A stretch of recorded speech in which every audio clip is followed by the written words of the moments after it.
do that.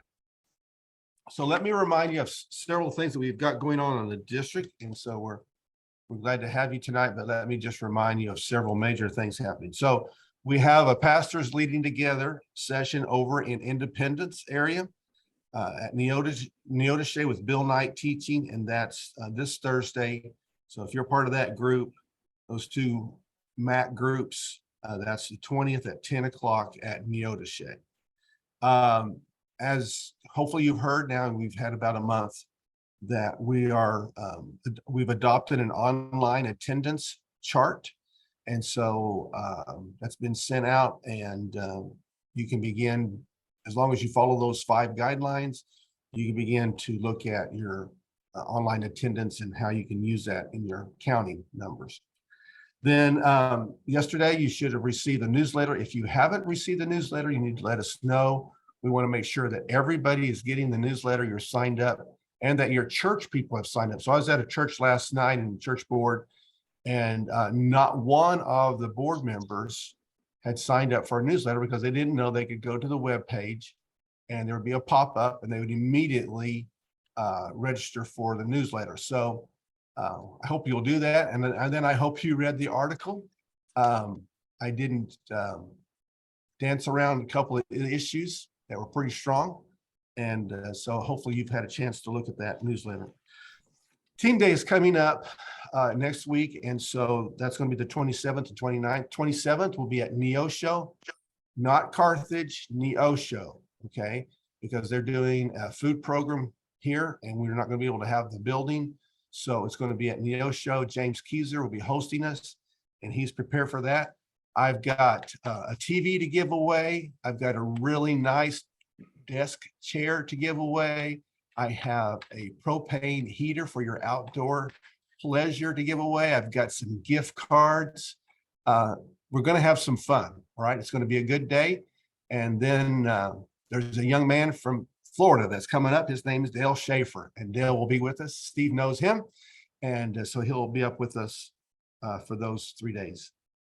Potter's House Open House is this Saturday. So especially those of you who are in the Springfield area and you want to go see the new house that's been totally remodeled, it's a wonderful spot.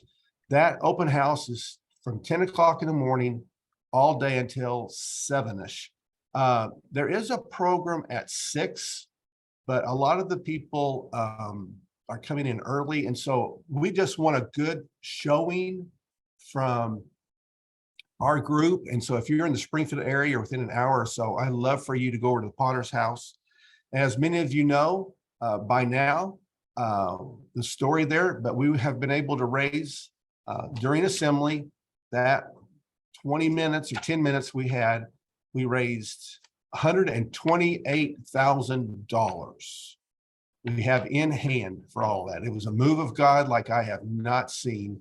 So we've been able to, they actually have sent, you should have received yesterday a email that had the video of Omar and his father and the church. And you can see the walls have been finished more, and they're getting ready to put the roof on that you have paid for.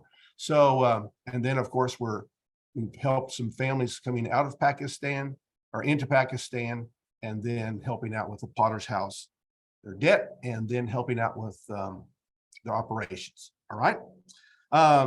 The next month will be at Banner for the PTL at November the 17th. And so if you're in those two areas, MAC leaders, hope you can do that. DCPI, I sent a letter out today if you're a new pastor within the last 3 years, you got an email from our office this morning asking you to consider coming to the DCPI training the 2nd and 3rd. It's a Friday, Saturday. We'll take care of your expenses. This one is on churches, planning churches. It's on the idea of starting ministries. How do you start a Sunday school class? How do you start different ministries in your local areas? And so we would love to have you come be a part of that. Christmas banquet is the 5th of December, and it will be here at Carthage. And we will have other gifts to give away, and love for you to come for a great evening. We had Many of you know we had a record attendance last year. I hope and believe we can go way above what we did last year, and let's have a great time with it. Then I'm just reminding you the Daniel Fast is coming up the first part of January, and you have a book, Experiencing God. If you do not have that book, if you missed it at District Assembly, you need to call Angie or text her 417-358-9624 and let her know that you do not have that book. We had some miscommunication on it, and so we had some people that grabbed some of the books that weren't supposed to. We're just fine, but we'll order you the book to help take care of that. Okay, so we want everybody to have one of those books. And then 3 quick things. You've heard this a lot from me. Number one, if you're a pastor, please make sure you have had your audit done, or you're getting ready to do your audit. Do an audit sometime. I was at a church last night. They have not had an audit done in their church for 40 years. They're not for sure where they're at financially. They're not for sure about taxes, what they might owe the government. I am begging you, if you're listening to this, please look into an internal audit where you have a church or another church comes in and helps you do an audit and looks at your income. Secondly, please make sure you have covenant eyes. I'm involved in a situation again where I'm just asking you, please, every pastor, every lay person, or every lay leader, or every staff person ought to have on their phone, computers, covenant eyes. If you need help getting it, call us. We will help you get it. If you can't afford it, we'll help you do that also. Okay. And then finally, all these last 3 things there, the audit, the covenant eyes, and then security teams. We're asking every church, you already know this. We're asking everybody to make sure that you have a security team in your church. We're not interested in some of the things that have been happening here just recently again, and you help us out with all of that. Okay. Any questions on any of that? Everybody good? All right. Tonight, our guest is Steve Rhoades. I've gotten to know him, and we don't know if we're family or not. We've laughed about it. We very rarely do you have people who spell their last names the way both of us do. Mm-hmm. And I'm not as good looking as Stephen is, but you know, sometimes in the family you do have a lost dog, and I could be him. And so we may find out someday they're doing some kind of family history, ancestry thing that we're stuck together. And I'll feel bad for Stephen for that.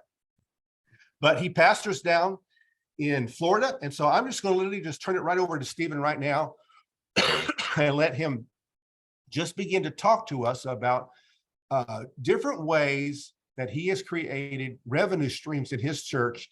Some of them you won't be able to do. We get that. Some of them you will be able to do, and some of them might stir your thought process to doing something that's similar, that would be close. And you'll see that Stephen is just as sharp as he can possibly be in all these areas. All right. So we'll have a word of prayer at the end of tonight, because I'm going to ask God to help us to take what we've heard tonight and instill it into our hearts. So I'm going to turn it over to Stephen. It's all yours, brother.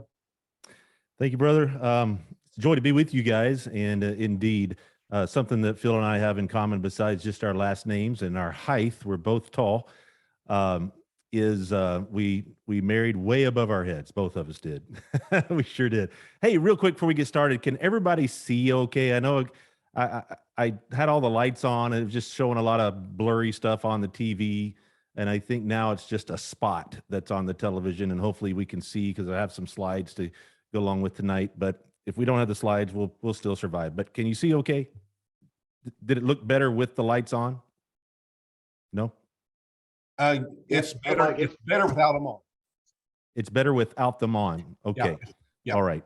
All right. Fantastic. Well, let's go ahead and get started. Thank you for your prayers, first of all, for Southern Florida. We are we're hit hard here in the Fort Myers Beach area with the hurricane, and thank you for your prayers. But I just want you to know, your sister church here in Florida, we are really about the Lord's work right now. We have about 100 relief workers that are staying at our church right now. We will be housing up to 219 of them at one time. And we've got a wonderful partnership that is in place. We have a group called Inspiritus, which is a wonderful Lutheran disaster relief team. We have Tunnel to Towers out of New York City that have come in, a group of firefighters. We have the Tool Bank Foundation, the Rothrock Foundation, the Home Depot Foundation, and some other foundation I can't remember that are working with us right now here at our church. And we are the staging site for their work. They live overnight here. They eat breakfast, lunch, and supper here. And our church is helping to provide a sense of community for these people who are serving our neighbors right now. We provide, of course, worship services, but also basketball nights, and we have pickleball in our gym. We watch Monday night football together, Thursday night football together, and then Sunday afternoon it's all NFL football. So we're trying to build a sense of community. But thank you. It's great to be here with you guys tonight, and it's great to be with your district family. You know, throughout the COVID crisis of 2019 and 20, one of the questions that we were asking to increase our digital engagement was, excuse me, what can we do online that we can't do in person? And now that we've come out of COVID, now about 2 years removed, I think the question is, what can we do in person that we just could not do online? There are a lot of things we just couldn't do. And over the past couple of years, we've been training people, I think, in the irrelevance of going to church. And I would offer that if there is no value in coming to the church building, then people simply won't come. Nathan Art is the principal and founder of an organization called Ministry Solutions. It's an organization located in Atlanta, Georgia, that helps churches expand through intelligent growth strategies. And he shares how the largest and most profitable in-store retailer in all the world can speak to the church's situation. Do y'all know the name of the largest and most profitable in-store retailer in the world? You know what that would be? It's Apple, of course. And in this article that he wrote, the headline struck me. It said, Apple shut down their stores. And I just went, wow, are they going under? What's happening here? So as I read the article, and here's what he said. He said, Apple made the decision that they would no longer refer to their locations as stores. And they did that because they didn't want anybody to think of their locations as a place where their objective was to sell you something. And so what they did want to do was to create an experience that revolved around serving the customer. And so Apple opened what they refer to as Apple Town Centers, where everyone is welcome, where everyone is asked to stay as long as they want to stay, and where the purpose was just to enrich people's lives, equipping people and creating community. And so they did things like they offered coding classes and for children. They provided community spaces for teams to meet. They have Teaching Tuesdays, where they train teachers on how to better implement technology in their classrooms. And so the location was no longer about selling somebody something when they need it. The location was now focused on creating experiences that made their neighbors want to come back. And what happens when people come back and see all the great products that Apple has to offer is that they would buy them. And so the Apple Store is now the biggest product, they would say, that the Apple Store is now the biggest product that they produce. So the question for us tonight is, how can we apply that to the church? We're pastors. How can we apply what Apple did to the church? So here's a series of what if questions. What if we stop viewing our buildings as a place exclusively for Sunday morning church services and instead began to see our buildings as a community space that happens to be used as a church on Sundays? I have been at my church for 3 years. And when I came here, it was called Fort Myers First Church of the Nazarene. And I think the little ladies, because our average age at the time was about 80, they got kind of to the point where their wrists were tiring out, writing that big long name on their tithe checks every Sunday. So one of the oldest men in my church board made the motion that we change the name to Anthem Church, just a simple name, Anthem Church. And and I remember talking to them about that. And in that same meeting, since they were being so progressive at that point in time, I said, hey, what do you think about, as we change the sign, why don't we just put, Anthem Community Center, and then below it, on one of the signs below it, we say Anthem Church meets here, or something like that. That didn't go over too well at the time, and now we're doing it. We had a lady that said, no, that's just not the right thing. We're a church, we don't want to do that. And my response was not a good one. I probably wouldn't say this again if I had to do all over again, but I did say this. I said, well, we're just not hurting enough yet to do something like that, but someday we will. And that someday has come now. Not that we're hurting now, but the church has changed, and people are moving along. Success has breeded success, and now we're talking about doing that very thing. Let's move on to the next what if. What if we actually gave people a reason to be on our church campus during the week, regardless of whether or not they consider themselves to be members, or even Christians for that matter? What if our lobby and our classrooms became the most important places in the building, with a focus on equipping and connecting people? What if we changed viewing Sunday morning worship attendance as the leading indicator to our church's success, to creating amazing need-oriented experiences through the week for whomever would show up, regardless of how many people that would be? What if?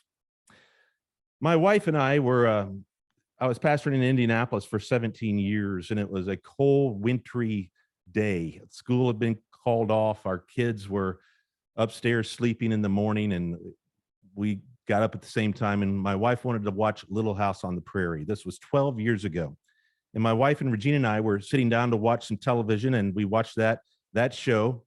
And this moment of marital obligation would turn out to be not only a great thing for my marriage, but also a pivotal moment for my ministry.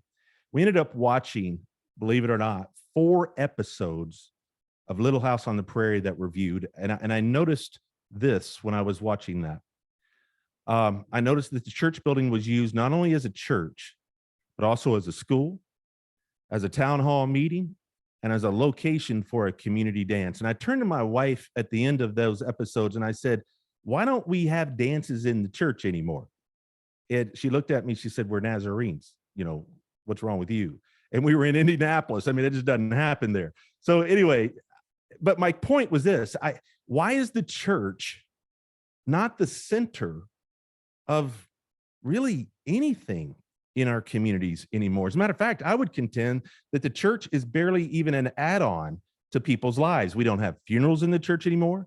Very few weddings take place in the church anymore. Church schools seem to be almost obsolete. Today we have many of our church leaders trying to convince us that physical locations and gatherings are dead, and that the church's future in America is bleak at best. And you can go to the likes of Carrie Newhoff and George Barna, and you can read all about how that is happening. And so my question is this: what happened? What happened to the church since the days of Little House on the Prairie? Well, it wasn't but a few days later that I was invited to share some ideas with a few church leaders at Shepherd Community Center in downtown Indianapolis. And the topic was social entrepreneurship in an urban setting. That was the title that I was given to talk about. And the premise was this. I wrote it down for you. I hope you can read it. I don't know. But here's the premise. When the church became synonymous with a building, these buildings weren't just in the center of town, they were the center of the town. And that during that time in our history, the church hosted markets, it hosted town halls, schools, meeting spaces, community events, and even more. And as a result, the church was not only the most reverent building in town, but it was also the most relevant building in town. And so the question is, Can that be reproduced in today's society? What the church was doing 200 years ago, can that be reproduced in today's society? When I left that meeting, I shared the idea of what would later be called Christian business partnerships with a friend of mine at the Lilly Foundation there in Indianapolis. And that he connected me with our first business partner as we started this at my local church there in Indianapolis. That business partner was David Ring. He was the owner of Indiana Funeral Care. And Indiana Funeral Care and Crematory was an alternative to traditional funeral homes where families could save as much as 50% using the business premises that he was so proud of lowering the overhead and expanding the market. And so like us, just like our church, Indiana Funeral Care needed a partner. And so together we were able to provide funeral services to our community at our church at a cost of $985 for a simple cremation, $3,385 for a traditional service with an open casket visitation and cremation that would follow. And the way that this would work is that the church would provide a room for family planning, we'd provide a room for pastoral care, a place for the service, and in turn, Indiana Funeral Care would pay the church $250 per funeral, $1,000 per month for just room rental space, whether they used it or not. And then, but most of the times they used it up to 3 funerals per week. And so you do the math on that revenue to my local church there by just simply having a funeral partner was $4,000 per month to my church. And by the way, my church at that time, we were running almost 300, and then we started a church plant, and our church had been cut almost even more than in half. We had about 140 people that were attending our church at that time. And so we were needing to get revenue going, and that helped us a lot. Beyond the funeral service, our church also opened Divine Moments events and catering. And this was operated by our pastoral staff, me. And it provided after-service meals for funerals, wedding receptions, all kinds of different events. And kind of like Henry Ford, we served any food that was requested as long as it was herb roasted chicken or pork tenderloin, cheesy garlic potatoes, green beans, carrots, a dinner roll with coffee, tea, lemonade. And our cost for the meal was approximately $5. We charged people $12 per person with a minimum of 50 people required. And the revenue was at least $350 per event. Once again, we were doing about 2 to 3 of those a month. Well, that's what we were able to accomplish with our facility there in Indiana. Now you can get ready to drink from the fire hose, because then we'll move real fast and then we'll get to maybe some question and answer time. We've expanded our plans here in Florida, in Fort Myers, Florida, to what we call now Anthem Business Partnerships. And at Anthem Business Partnerships, if you can see these are things that are happening at our church, some of them right now, and some of them we're planning to start in 2023. But I'll just quickly go over them. They're on the screen if you can read it, but here it goes. Freedom Mental Health Services, which is an intensive outpatient program that came to us through one of our local hospitals.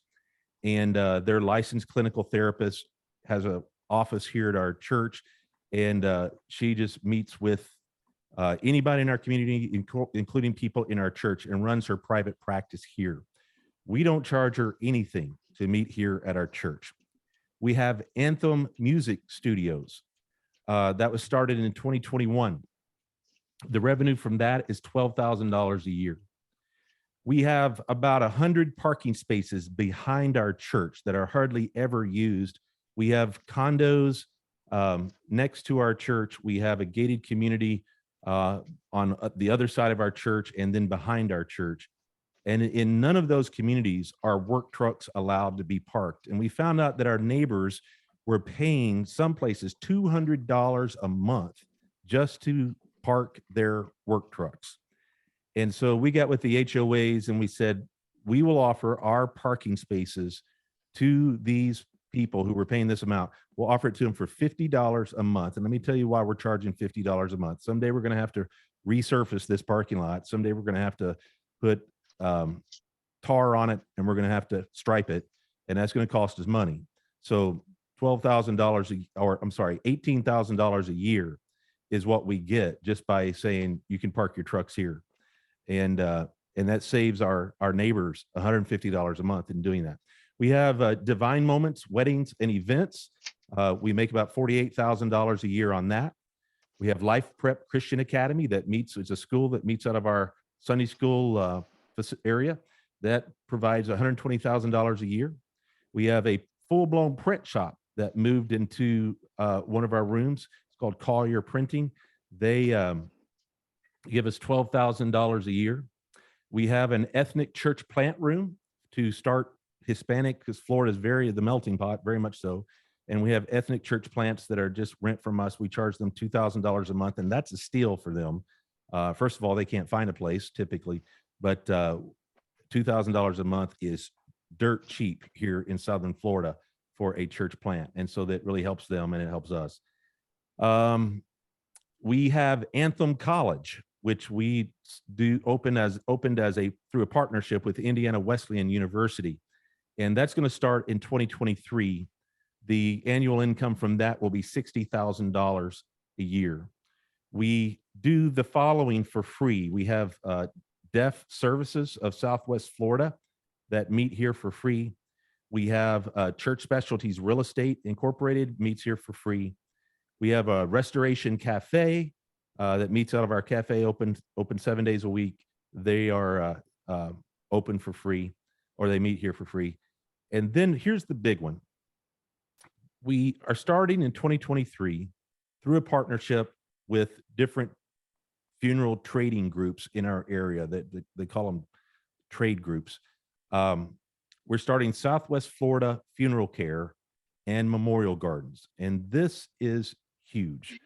We have a big piece of property here in Fort Myers where our church is, right on Daniels Parkway. It's a big 6-lane road right out in front of our church.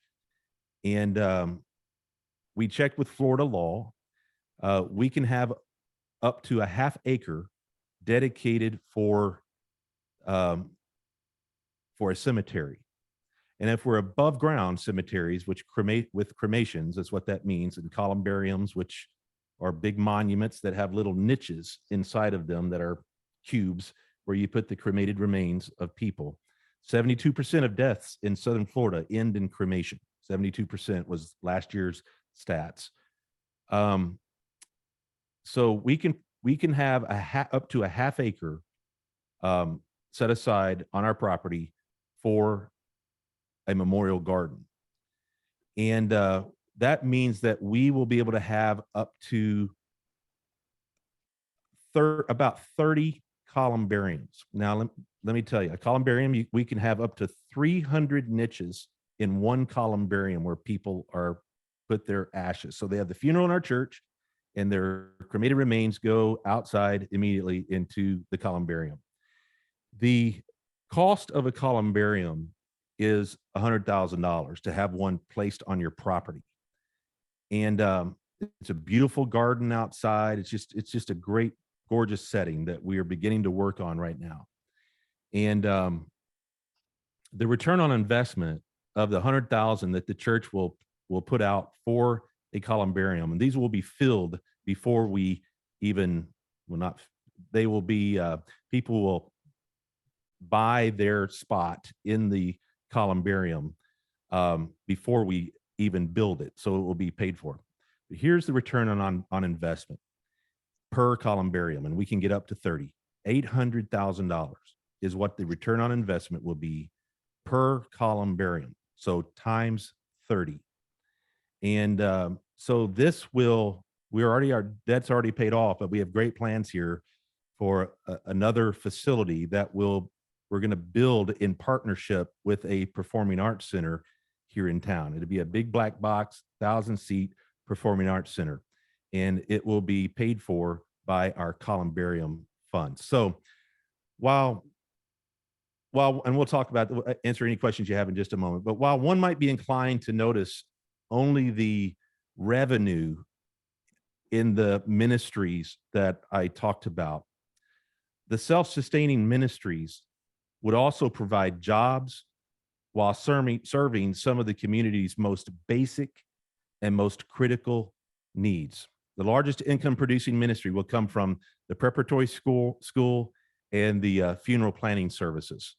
And so once again, let's just talk real quick about the funeral planning. We'll do end of life planning seminars. We'll have end of life insurance policies that will be set up through partnership with an insurance company. Pastoral care will be available for people and their family through the dying process and beyond. At the time of death, our partner will provide transportation from the location of death, securing documents, cremation, transportation of cremated remains to the church. The church will provide memorial services for the family. We'll do everything that a funeral home will do.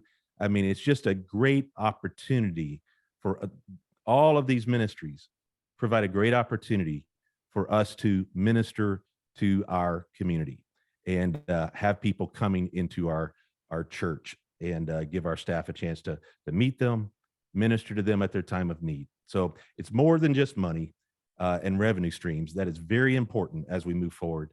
But more important is the opportunity to speak into people's lives. So I'll stop right there and just give anybody a chance to ask any questions that you might want to ask about this. Some of them I may be able to answer, and some of you might have some gotcha questions that I won't have a clue as to how to answer them.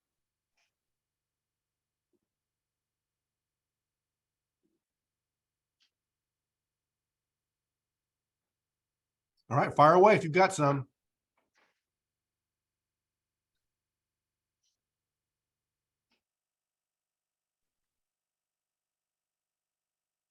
Yeah, just go ahead. I see some So hands up. I have one question. So when you start doing all these partnerships, what do you do about like insurance for them being in the building and that type of stuff? Do you have to get any kind of special insurance or anything like that? Yes. With all the contracts, and I'd be happy if anybody's interested beyond this. We hired attorneys to draw up all the contracts for the use of our space. And I don't have one in front of me, but they pay, goodness. Phil, you could probably help me out here. A certificate of insurance is what we asked them to give us. And it's like $1 million. It costs them typically around $4. So it's saying that they have like workman's comp and they have different things to protect themselves while they're there. Sure. We do not. The only thing that we own is the wedding and the funeral business. The rest of the stuff, we're just renting space. And so it is up to them to make sure that they are properly insured. And then our contract has all the indemnification clauses in there to protect the church. So we made sure of that as we went into this. And I'd be happy to get you those contracts if you desire to have them. Thank you. I've got a question. How did you find these places? Well, up in Indianapolis, I work through the Lilly Foundation. That's a very church-friendly organization and very connected organization. And so that's where I learned the concept of partnership, was through the Lilly Foundation.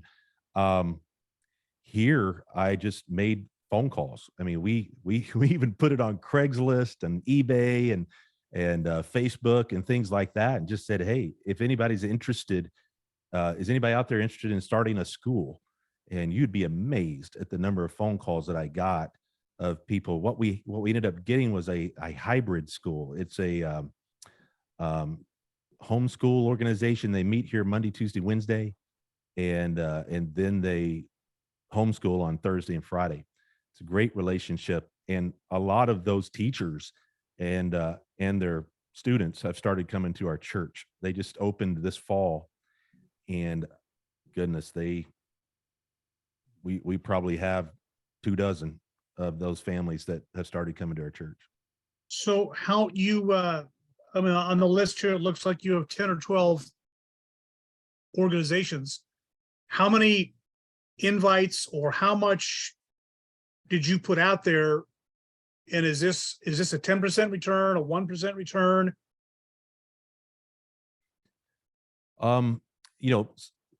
Several of them are a 0 return. We have several that are free. The others, once again, we see it as leasing space for them. So Okay, our goal. Let me rephrase that. I'm not concerned about how much money you're getting. Okay. Is Facebook more a better resource to go out to? TikTok, emails? What got your best return? Let me phrase it that way. Okay.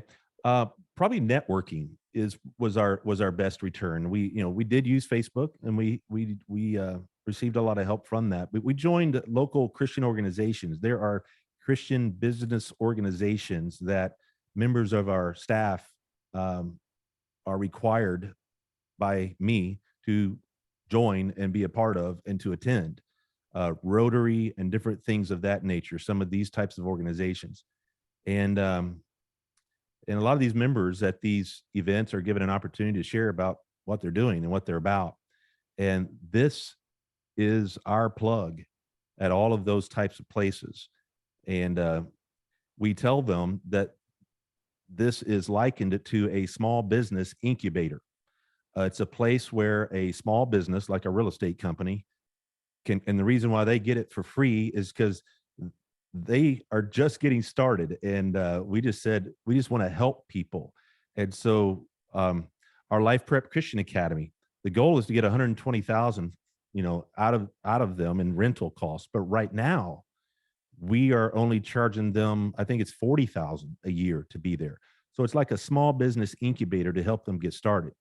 I expect, we've only been doing this for about 6 months. We were just at this local church.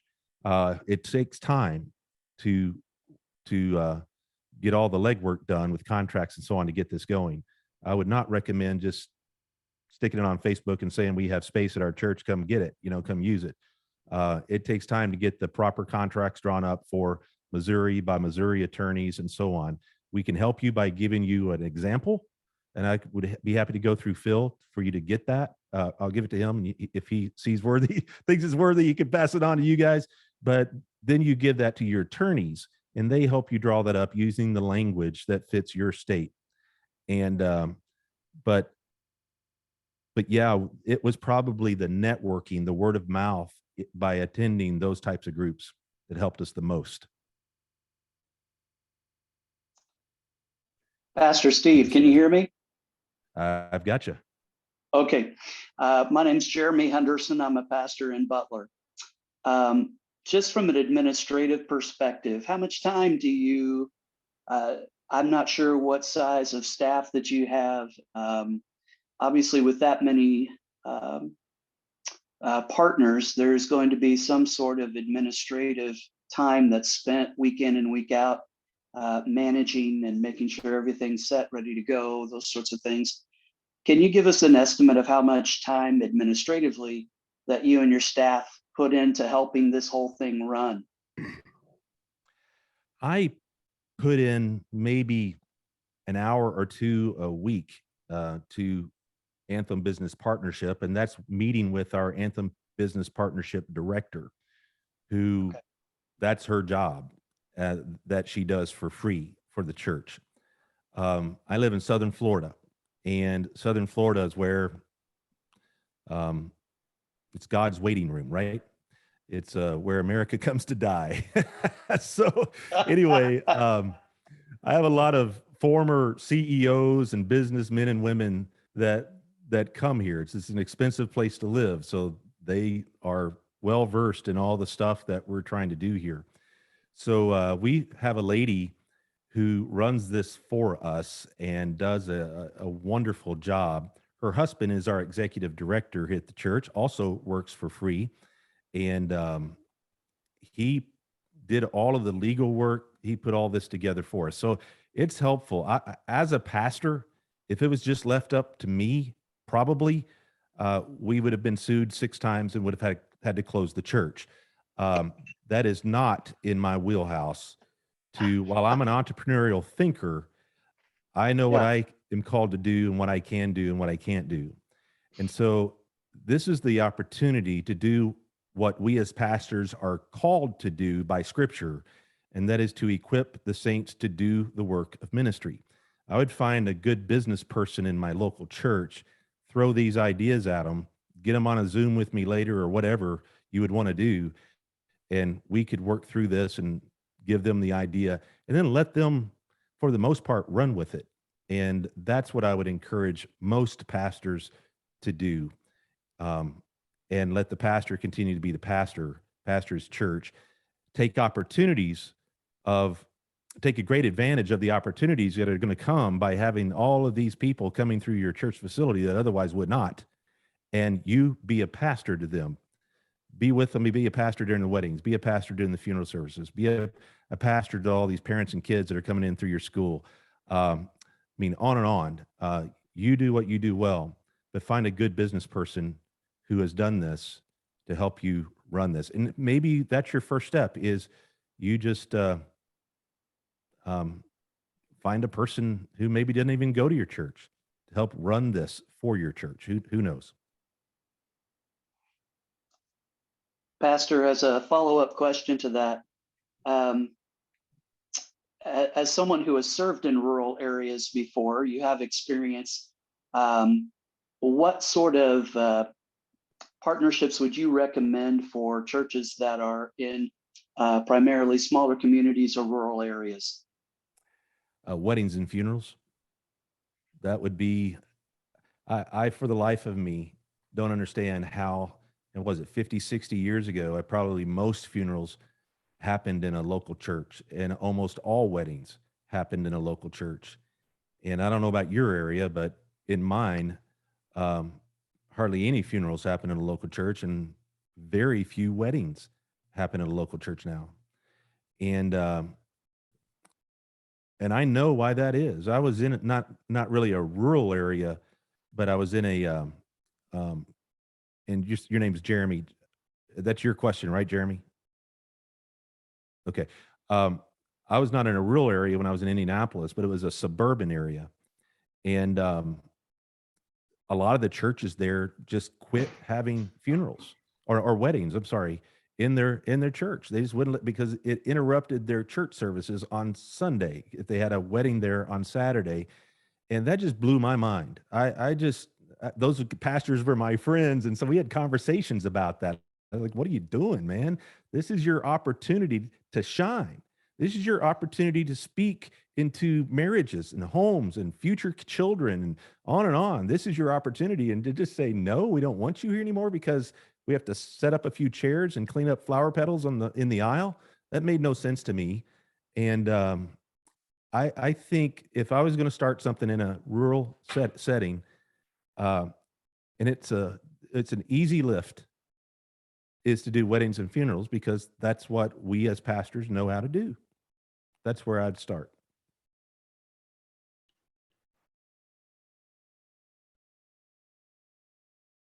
Thank you.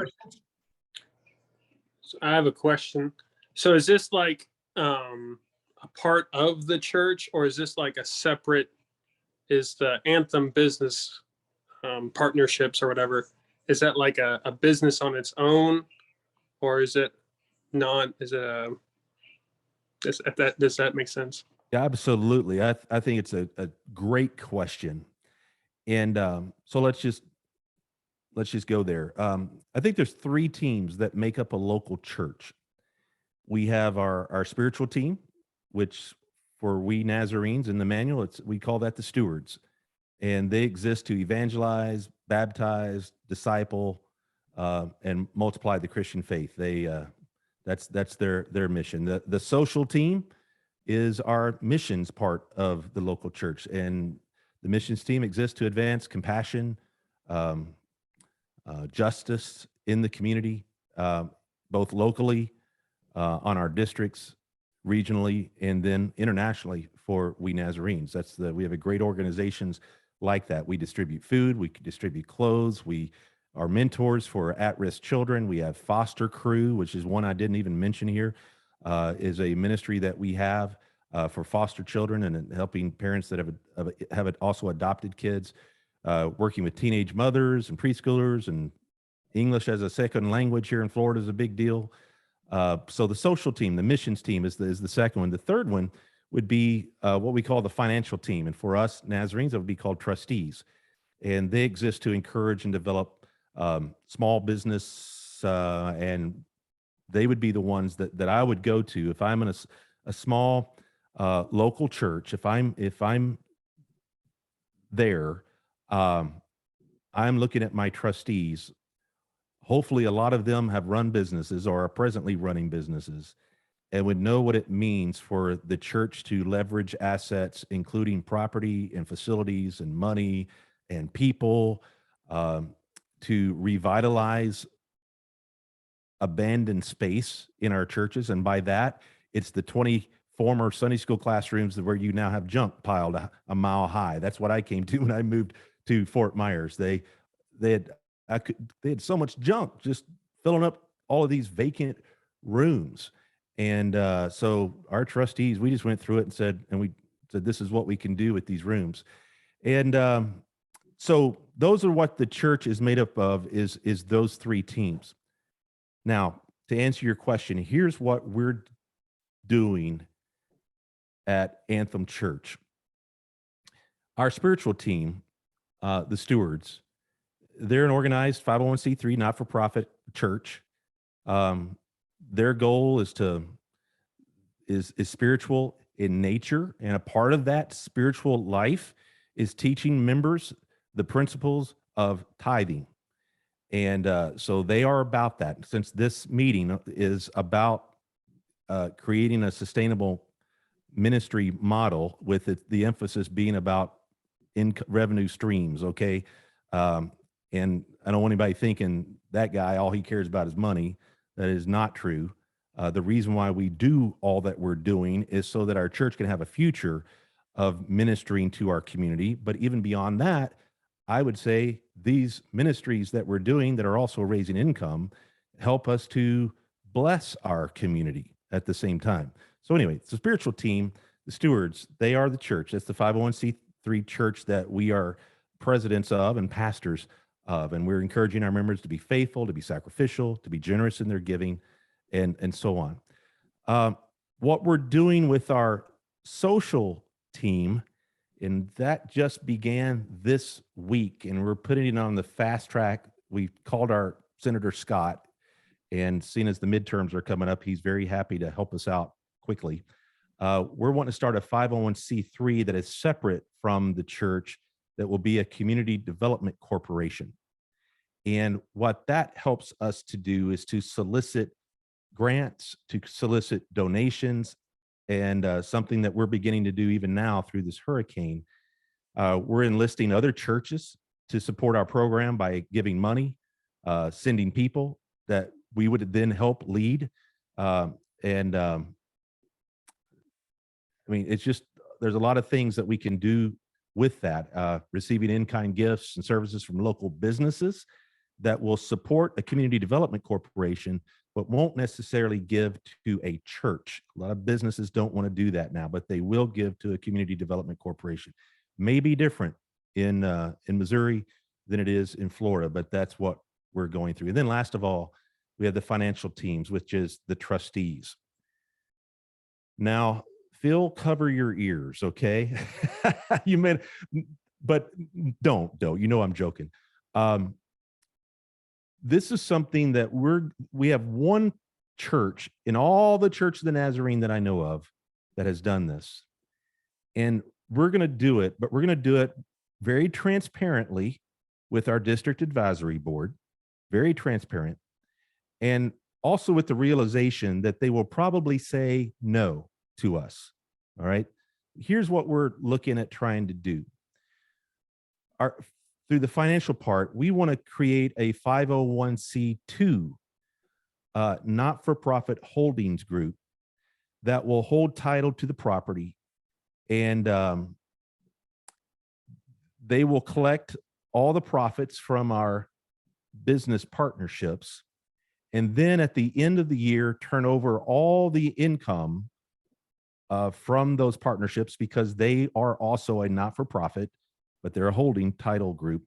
They will give all of their profits to the church, the 501c3, and as a not-for-profit, or as a gift to another not-for-profit. We will have a CEO that will lead that group, and they will do what 501c2s do, and I could go through that, but you'd be bored out of your mind in me doing that. So that will be something that the DAB, once again, our district advisory board, and our district superintendent. Well, let me back up. Our district superintendent will be full aware of everything that we're going to ask before we go to the district advisory board to ask it. All right. I'm not a believer in surprising my district superintendent with things like this. So we will be fully transparent with him. He gives us the thumbs up. We move to the DAB for permission on that. But that's how we're handling that. And I don't know if I gave you more, Luke, than what you were asking for, but that's what we're doing. Yeah, I'm not very business minded, so I'm not exactly sure. But you know, I wasn't either 15 years ago. I've been doing this for 41 years. I've been a pastor for 41 years. And I don't know. It's just something that interested me when the I'm on year idea, 2. yeah, when the idea came, I was just like, wow, let's go with it. So yes, Mike. Yeah, you probably addressed this. I'm just trying to understand it. I've heard this from another perspective when I was in SoCal, but and been down this road in other areas in ministry as well. Are your financial obligations as a church being met by tithes and offerings, or are those revenue streams keeping you financially viable? Here's what's going on in Southern Florida. I've been here for what is called 4 seasons, and the season in Florida is October to April. And that's when all the Northerners come down to Florida to enjoy our winter time, which is 70-degree weather and sunshine and hardly ever any rain. And it's just beautiful down here. However, as I said, I've been here for 4 seasons.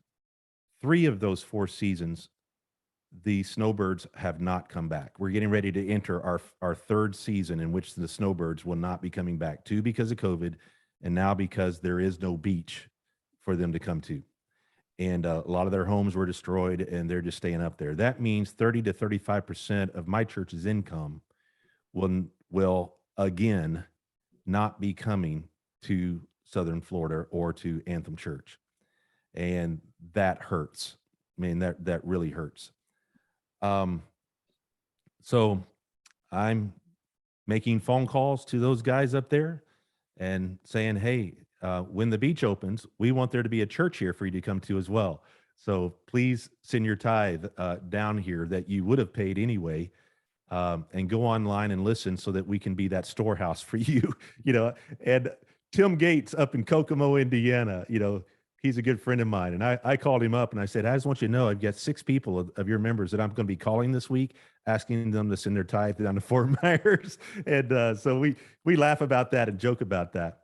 But it's hurting us, Mike. We're struggling right now. And however,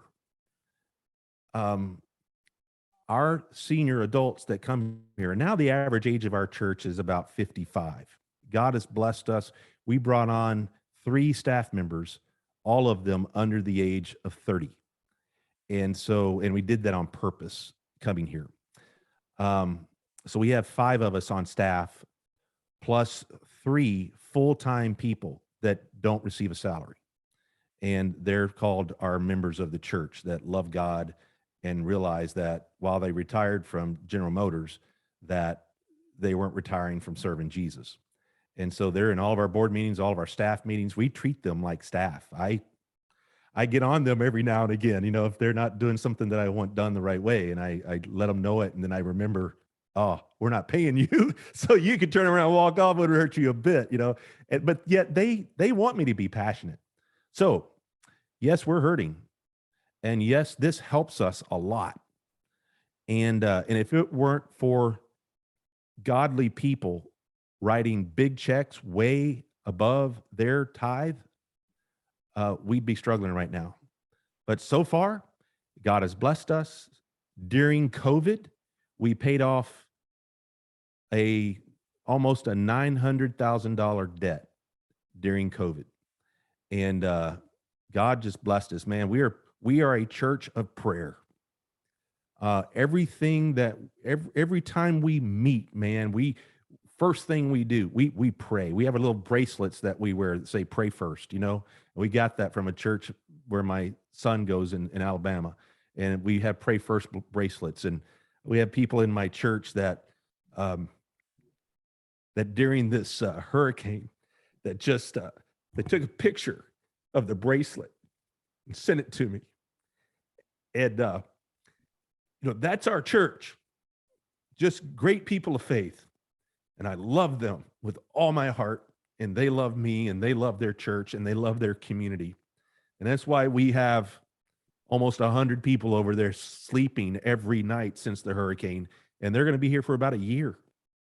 And that's because, and our people, real quick story that's funny. I had a lady came up to me. She said, Pastor, this was a couple of days ago. She said, Pastor, we're holding this church, and we got people back in our parking lot behind our church. They're smoking and they're cussing, and we just can't have people like that on our church property doing that. We're holding this church. And I said, okay, all right, I understand. I said, let me ask something of you. Why don't you go find all these holy people and you get them to come out and stay at our church and do what these people are doing, and we'll kick all of them out of here, okay? We'll just tell them to go home right now, and you go get those holy people and bring them back there. She said, well, I don't know that I could get near that many to come. I said, then I'm happy with who's back there right now. You know, that's the way that she just walked off, you know. And but anyway, we have a great church, and but bigger than our great church, we have a great God, and we go to him and we ask boldly. We boldly ask, and he provides. So that's where we are with this. But I think God's given us a good idea here that I think has come from God, and we're trying to use this for his glory. Okay, very good. Any other questions you can pick up on? All right, I told you he would give you more ideas than you can handle, and some of them you like and some of them you don't like, and it's okay. I get it. I wanted him to push us, and I think he's done exactly that tonight, into thinking in some different models, even to the very first thing that he said. I don't know if you even caught it or not. Pickleball is one of the fastest growing sports in America. And some of you have buildings you could have pickleball tournaments in. And why not have a pickleball tournament and bring some people in from the neighborhood and have a great time? I mean, that was one of the first things I was like, you know, we've got churches that have empty buildings. Why? Let's do some stuff. So it was good tonight. And Stephen, thank you so much for joining us. And it's been really rich and good. And this will be recorded. And I've already had some people texting, so I know they're going to be watching later on. And we want to say thanks. This is a great resource for you right here, by the way. I think Phil was the one who told me about this book called The Coming Revolution in Church Economics. And it's by a guy named Mark Deymaz, Deymaz. Once again, the title is The Coming Revolution in Church Economics. And I'd been doing this for, like I said, about 12 years, been promoting this idea. And then this guy comes along 2 years ago and writes this book. And I was like, man, I could have been the one making that money. But anyway, great stuff in there. And I would encourage you. Sorry, brother, to interrupt you. No, it's fine. You're good. You're good. All right, I want to pray for us that God will take what we've heard tonight and use it in some way. So, Father, we just thank you for Stephen, for his life, and for his dreams, and for the way he thinks. And so we pray your blessings and your favor would rest on him and his church. Be with them as they bring in hundreds and hundreds of workers these next few months. We pray to keep them safe, that you would they would be able to see Jesus in their church and in the workers there. Forgive us, Father, for those times that we've been like that lady, that we somehow were so righteous that we could not see what your heart was beating like and beating for. I pray tonight that you will take some of these ideas and somehow they'll be planted deep within our hearts. And they'll push us and they'll stretch us and they'll challenge us. And I pray that something that's been said tonight will be used for your glory and your honor, that can make a difference for eternity. So bless all who have been here with us in these moments, and bless Stephen. Use him now for your glory and your honor. We give to you all that's been said tonight. And in Christ's name we pray. Amen. All right. Thank you all for joining us. We really appreciate your time. And those of you who are going to be watching recording, we want to say thank you for watching with us later on. So Stephen, thank you so much for your time. And man, it's been good, been rich. So thank you so much. All right. Thank you, my So I'm brother. going to stay God bless online you. for a little bit in case there's any questions. And we'll tell you all good night and have a great rest of the evening. Okay. Yep. Thank you, Stephen. Thank you.